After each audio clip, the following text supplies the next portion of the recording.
ஆமாம், ஆக்சுவலி நானும் மதுரைக்காரர் தான். ஆமாம், முதல்ல சரவணன் வந்து அடிலேருந்து கூப்பிட்டாரு. ஆக்சுவலாக இன்றைக்கி காலைல ஊருக்கு போகிற மாதிரி இருந்துச்சு. பள்ளின்ட்டேன், இன்றைக்கி இல்லாத ஊருக்கு போகிறோம் பாருன்ட்டேன். அப்புறம் திருப்பி சொன்னார், சார் எல்லோரும் மதுரைக்காரங்க சார். சரி, மதுரைக்காரன் சொல்லும்போது அந்த பாசக்காரங்க இல்லை, சரி வந்துருச்சு. சரி நாளைக்கு காலைல ஊருக்கு போய்க்குவோம் அப்படின்ட்டு நினச்சேன். பேசி முடிச்சு கிளம்பலாம் போல இருக்கு. ஆக்சுவலி இந்த விழாவை வந்து நீ மதுரையிலே வச்சுருக்கலாம் சார். ஏன்னா இங்கே நான், ராஜன் சார், அன்புச்செழியன் சார், நீங்கள் உங்களை சேர்க்க மாட்டேன், எல்லாம் பங்கு வேறு மாதிரி கேஸாக இருக்கு எல்லாமே. அதுக்கப்புறம் பத்திரிக்கையாளர் நீங்கள், நம்ம தாங்க இங்கே சென்னையில் இருக்க ஆளாக இருக்குன்னு நினைக்கிறேன். மற்ற மேலே இருக்க எல்லாருமே மதுரை கோஷ்டி. இங்கே அவங்க கூட வந்து வாழ்த்து வந்திருக்க பாதி பேர் மதுரை கோஷ்டி, எல்லாம் கோஷ்டி தான். அப்போ இது எதுக்கு நீங்கள் இங்கே வைக்கிறிய? நீங்கள் அங்கேயே வச்சு தான் செலவு மிச்சம் உங்களுக்கு. நாங்கள் அங்கே கொஞ்சம் பேர் தானே அங்கே வந்துருப்போம், உங்கள் வேனில் போய் பஸ்ஸை பிடிச்சி அங்கே ஏற்றி வந்துடலாம். இங்கே அதனால் நல்ல எல்லாம் குடும்ப விழா அப்படின்னாங்க. அது அப்போ தான் இருக்குது, ஒரு காது குத்து கல்யாணத்துக்கு வந்த மாதிரி தான் இருக்குது. மேடம் சொன்னாங்க, பிடிச்சி மேடம். ஆமாம், திருப்பாச்சி, சிவகாசி, திருப்பதி எல்லாம் இடத்துல மதுரையில் இல்லையே அப்படின்னாங்க. லிஸ்ட்டில் இருந்துச்சு.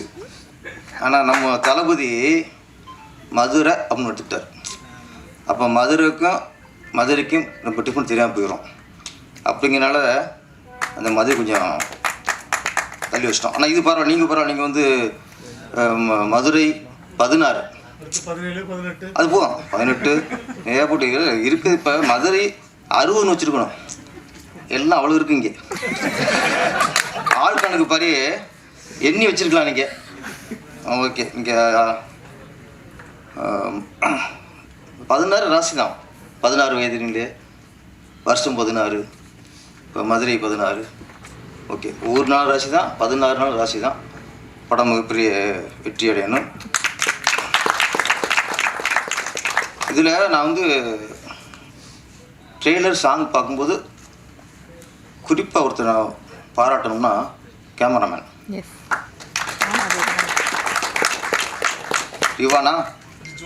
ரிஜுவான் சார். Super sir.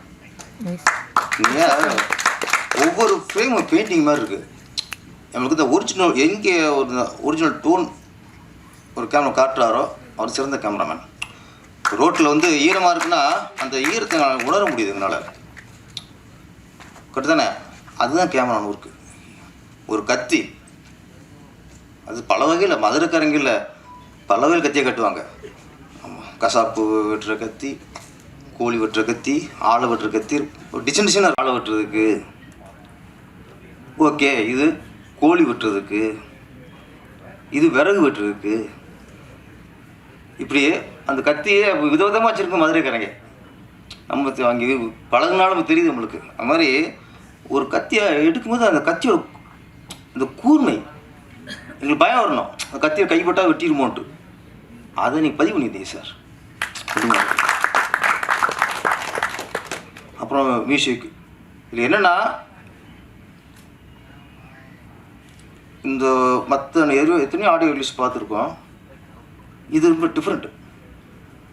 முழுக்க சினிமா இங்கே கோடம்பாக்கம் வாசனையே இல்லாமல் முழுக்க மதுரை மண் வாசனையோடு எல்லா டைரக்டரு, கேமராமேன், மியூசிக் டைரக்டரு, நடிகர், இந்த கதாநாயகி, அது மற்ற பொண்ணு மாதிரி இருக்குது. இங்கே நம்ம மற்ற படத்தில் பார்க்கும்போதெல்லாம் மற்ற பொண்ணு மாதிரி இருக்கும். இது பார்த்தா அத்தை பொண்ணு மாதிரி இருக்கும். நான் ஃபஸ்ட்டு கதாநாயகி நினைக்கல. சரி ஓகே, பிடிச்சிரு வீட்டில் சொந்தக்கார பொண்ணை கூட்டிருக்காங்க உங்களுக்கு நினச்சேன். இங்கே சொல்லும்போது அவங்க பார்த்தா அவ்வளோ கருப்பா கலையா. ஆமாம், ஊரில் பழனியாக வந்துச்சு. அப்போ சைட் அடிச்சு தெரிஞ்சுக்கோம்ல கோயிலில், அந்த மாதிரி தான் அவங்க இருக்காங்க. ஹீரோ ஜோரம் விஜய். ஜோரம் எனக்கு ஜுரம் வந்துச்சு. இப்போ நிறைய ஹீரோக்கு ஜுரம் வந்துடும். இப்போ என்னோட பொறுத்து ஆள் இறக்கிட்டாங்கன்ட்டு நிறைய படங்களில் பெரிய ஹீரோக்கெல்லாம் மதுரக்காரன் நடிச்சிருக்காங்க. நான் யாரா மதுரக்காரன்டா அப்படின்பாங்க. ஏய் மதுரக்காரன்டி என்பாங்க. டேலாக்கு மட்டும்தான் மதுரக்காரனாக இருக்கும். மூஞ்சில் மதுரை தெரியாது எங்களுக்கு. ஆனால் இன்னைக்கு மதுரக்காரன்னு சொல்லும்போது அந்த முகத்துலேயும் அந்த மதுரை கலை இருக்குல்ல, அதுதான் மதுரக்காரன் தான் எங்களை பார்க்க முடிச்சு. மற்ற ஹீரோ தான் பார்ப்போம். நாங்கள் டேலாக்கு மதுரக்காரன் நினச்சிட்டு போயிடுவோம். நம்மள வந்து இந்த விஜய்ங்கிறது லிஸ்ட் நிறையா இருக்குது. நீங்கள் அடுத்த விஜய் அப்படின்னு சொல்லுவேண்ணா ஒரு தனிட்டாக்கில் வரட்டுங்கிறேன். விஜயகாந்த் மிகப்பெரிய வெற்றி அடைஞ்சார். தளபதி விஜய் மிகப்பெரிய வெற்றி அடைஞ்சார்.